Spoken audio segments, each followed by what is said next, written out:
Hola. Bueno, mirad, hoy voy a iniciar una charla sobre el tema doping. Supongo que me ocupará un par de charlas más, pero bueno, de entrada hoy empezaré. Doping es un tema controvertido, como os podéis imaginar, ¿eh? Es un tema nada sencillo de abarcar. Y yo lo que pretendo es daros simplemente una información para que sepamos de lo que hablamos y, bueno, y cuáles son los productos que existen un poco y los riesgos sobre todo, ¿no? Porque, bueno, doping es algo que automáticamente la palabra nos lleva a prohibido. Y el por qué está prohibido no es gratuito. Uno puede preguntar, bueno, ¿por qué prohíben que se tomen ciertas sustancias y tal? ¿Así por capricho? No, por capricho no es. De hecho, razones hay de tipo ético y hay razones de tipo médico. Para mí las más importantes son las segundas. Porque las razones de tipo ético, no digo que no sean importantes, pero bueno, son más contestadas, ¿eh? Porque ¿dónde está la ética? Pues en algunos niveles de entrenamiento exagerados a los que se someten los deportistas, las exigencias dietéticas y de competición a las que a veces se les someten, el que la sociedad cada vez pida más medallas y más ganancias y más campeonatos, ¿eh? Esto somete a los deportistas a una presión y a unas exigencias que, bueno, que la ética, entonces luego cuando se dopan, habría que medirla con muchísimo cuidado, ¿eh? Hacer que una persona vaya a más de 300 kilómetros por hora en un circuito, no sé hasta qué punto eso no es someterlo a riesgos altos, ¿no? O, en fin, me refiero que la ética aquí es más contestada. En el caso de las razones médicas, aquí no hay tanta contestación, porque las razones médicas sí son objetivables. Para un médico, y yo lo soy, evidentemente, cualquier sustancia, cualquier cosa que se haga, pues requiere ser valorada en un balance riesgo-beneficio. Y si tú te pones en un lado los riesgos y en otro lado los beneficios que te pueden aportar las sustancias que están prohibidas, pues evidentemente el resultado no es nada rentable, ¿eh? El riesgo es mucho mayor que el beneficio que te pueden aportar y por eso se prohíben. No es gratuito. Aparte, insisto, pues de la ética, de si competir limpiamente o no competir limpiamente. Pero bueno, muy bien. ¿Cuáles son las sustancias dopantes, así, de una forma pues genérica, más importantes? Mirad, se clasifican en varios grupos. Las clases de sustancias dopantes, de entrada tenemos un grupo que son los estimulantes. La palabra estimulantes ya nos lo dice todo, ¿no? Son sustancias que, como su nombre indica, pues estimulan, excitan, ¿eh? Hay a su vez una subdivisión dentro de los estimulantes.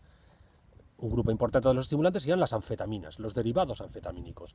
Son sustancias que básicamente, digamos, el lado positivo, entre comillas, estaría en que reducen la sensación de fatiga, reducen la sensación de sueño, reducen la sensación de hambre, favorecen la competitividad, la agresividad, entendida como competitividad, ¿eh? Y bueno, con esto ya tenemos un importante beneficio. Pero claro, los riesgos son muy grandes. Son sustancias que producen vasoconstricción con un aumento importante de la presión arterial, producen una taquicardia y una estimulación cardíaca que puede provocar arritmias serias, arritmias muy serias, provocar incluso pues, hasta un infarto de miocardio, o un bloqueo articular o una fibrilación. Eh, Son sustancias excesivamente excitantes que producen pues insomnio y una incapacidad para recuperación, porque, cuidado, son sustancias que reducen la sensación de fatiga, pero no implican que el cuerpo no esté fatigado. De hecho, la primera muerte que se está documentada sobre doping fue de un ciclista que iba pues hasta las narices de anfetaminas y evidentemente no sentía esa sensación de fatiga, pero estaba en su cuerpo, con lo cual se quedó frito en una etapa de montaña, se quedó allí frito, ¿eh? En la carretera, murió por la toma de anfetaminas y aquí fue donde se empezó a tomar conciencia del doping. Bueno, pues sustancias estimulantes, anfetaminas, que además de todo esto que he dicho, además otro factor de riesgo importante de ellas es que crean una gran dependencia. Son sustancias que crean dependencia física y psíquica, hasta el punto de que la persona pues, se convierte en una auténtica droga, ¿eh? De la cual no puede prescindir. O no puede prescindir sin tener pues entonces un síndrome de abstinencia importante con los riesgos que estos también comportan, que son muy peligrosos, o pueden llegar a serlo. Dentro de las estimulantes también estarían las aminas lo que se llama aminas simpaticomiméticas, o sea, son sustancias que estimulan el sistema nervioso simpático. En su día dije que el sistema simpático era un poco el sistema de la excitación. Pues bueno, pues las aminas simpaticomiméticas hacen esto también. Son como anfetaminas, pero de un segundo nivel, un poquito más suaves. Por lo tanto, también reducen la sensación de fatiga, la sensación de sueño, producen también aumento de las pulsaciones. Bueno, mirad, una amina simpaticomimética muy importante es la efedrina, y la comento porque la efedrina está presente en la mayoría de los medicamentos para el resfriado y para la gripe, etcétera, etcétera. Por lo tanto, cuidado con estos medicamentos, porque los antigripales, pues, por no decir todos, prácticamente todos llevan efedrina, porque como es un vasoconstrictor, disminuye la congestión, la congestión que representa un resfriado, congestión nasal, etcétera, ¿no? Y por lo tanto, pues, digamos, son utilizados en este sentido. También entrarían dentro de los estimulantes, pues la misma cafeína. La cafeína vuelve a ser otro estimulante simpático, aún, digamos, con un nivel todavía más bajo, es más suave, pero bueno, no deja de ser para todos conocidos que la cafeína pues reduce el sueño y reduce pues la sensación de hambre también y de cansancio.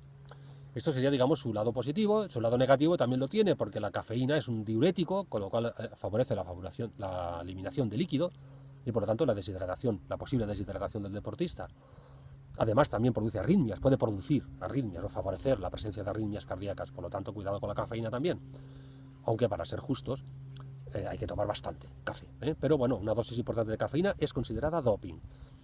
La cafeína también tiene otro lado positivo, lo tengo que reconocer, que es que favorece la movilización de las grasas y que éstas sean utilizadas como combustible. Por lo tanto, pues un café no es malo.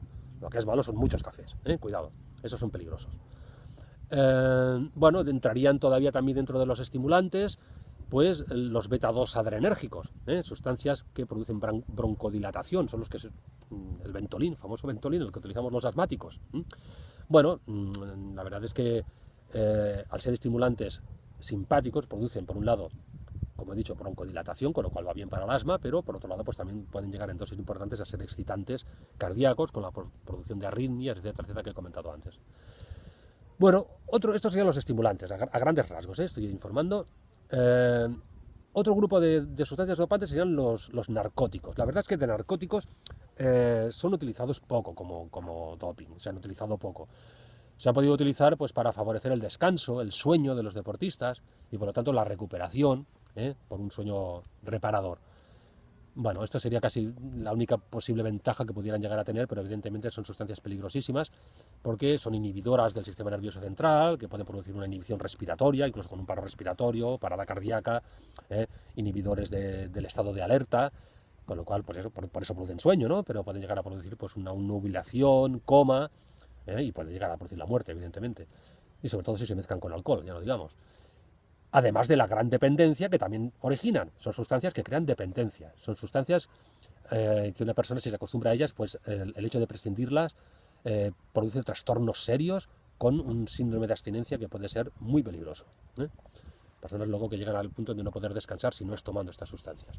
La verdad es que se usa un poco y no es nada interesante. Bueno, ningunas lo son, pero estas pues todavía menos, digamos, ¿no?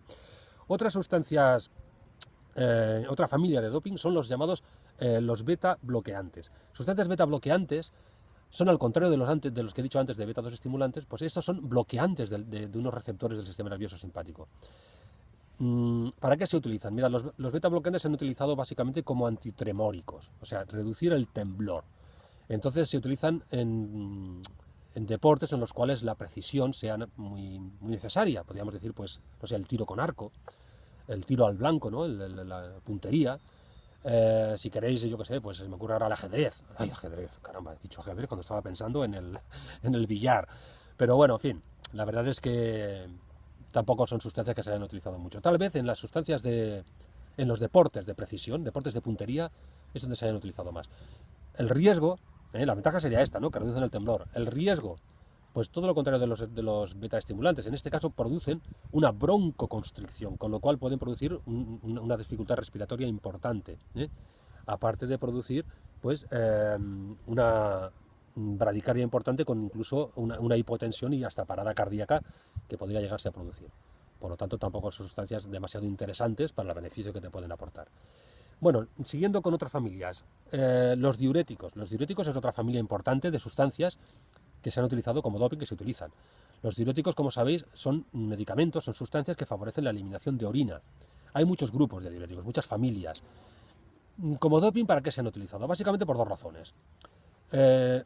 En deportes en los cuales el deportista se clasifica por categoría de peso, como puedan ser la halterofilia o el boxeo, el taekwondo, artes marciales, ¿no? En las cuales la gente pues, se clasifica por peso. Entonces, para reducir rápidamente el peso, se han utilizado diuréticos, con lo cual la persona elimina líquidos y evidentemente pierde peso.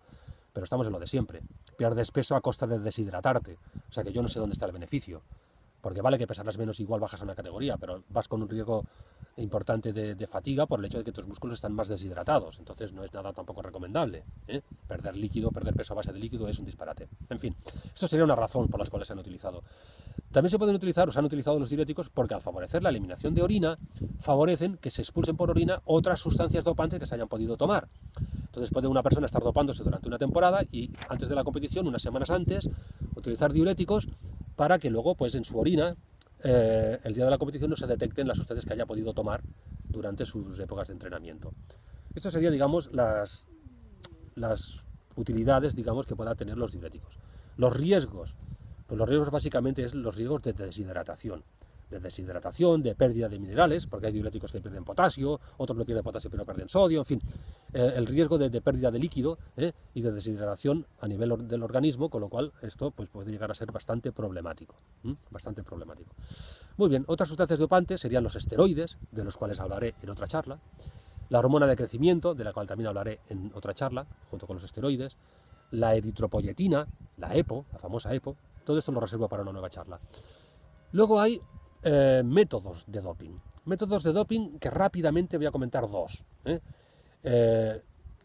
Uno que comentaré será el doping de la sangre, que habréis oído hablar, muy famoso, el doping de la sangre, por los problemas que hubo por hace un par de temporadas con el famoso médico del deporte, que ahora no me sale su nombre, pero que tenía sangre en la nevera de su casa, de un montón de ciclistas, de un montón de deportistas. No me recuerdo ahora del nombre, es igual, aquel médico canario, tristemente famoso desde mi punto de vista. ¿El doping de la sangre qué consiste? Pues mira, consiste en lo siguiente: se trata de sacar sangre a una persona, a un deportista, le sacan sangre, como si vas a donar sangre, te sacan pues 300, 400, 500, se han llegado a sacar hasta 900 mililitros de sangre, un litro de sangre.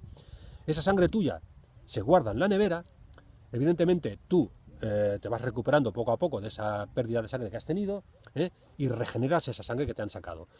Al cabo de los meses, cuando ya has regenerado esa sangre que te han sacado, entonces te transfundes la sangre que tienes en la nevera. Es tu propia sangre, con lo cual es imposible de detectar.